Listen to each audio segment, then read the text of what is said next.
ऐसे कई बार केसेस हो जाते हैं कि आप मेंस्ट्रुअल हिस्ट्री नहीं ले रहे हो पेशेंट की, पेशेंट को खुद भी अवेयरनेस नहीं है, नॉलेज नहीं है कि प्रेगनेंसी हुई है तो उसके सिम्टम इस तरह के होंगे और मुझे जाके डॉक्टर को दिखाना चाहिए। डॉक्टर को वो दिखाने आई लेकिन वो उल्टी के लिए आई, और मेंस्ट्रुअल हिस्ट्री जब तक आप पूछो नहीं पेशेंट से तो वो बताती नहीं है। करेक्ट।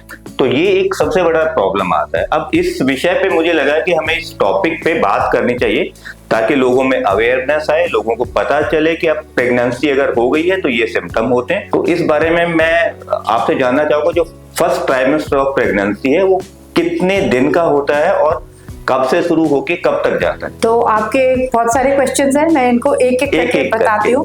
इसमें सबसे पहला वाला क्वेश्चन सबसे एक्चुअली इंपॉर्टेंट है, जो अभी आपने बोला कि पेशेंट को पता ही नहीं था कि वो प्रेग्नेंट हो भी सकती है, और वो जैसे अर्ली मैरिज है तो इतना ध्यान ही नहीं रखा कि शायद प्रेगनेंसी हो, तो उनको जब वॉमिटिंग आई तो वो आपके पास आ गए।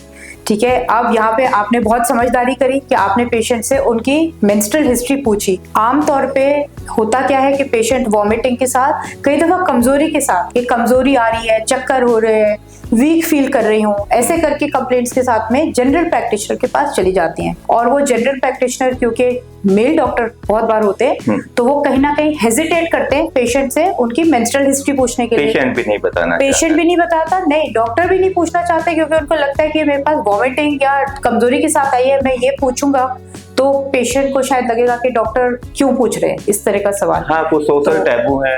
करेक्ट। तो डॉक्टर ने, आप एज अ डॉक्टर आपने बहुत करेक्ट सवाल पूछा, क्योंकि आप सवाल पूछने के बाद इस नतीजे पे पहुंच पाए कि पेशेंट प्रेग्नेंट है।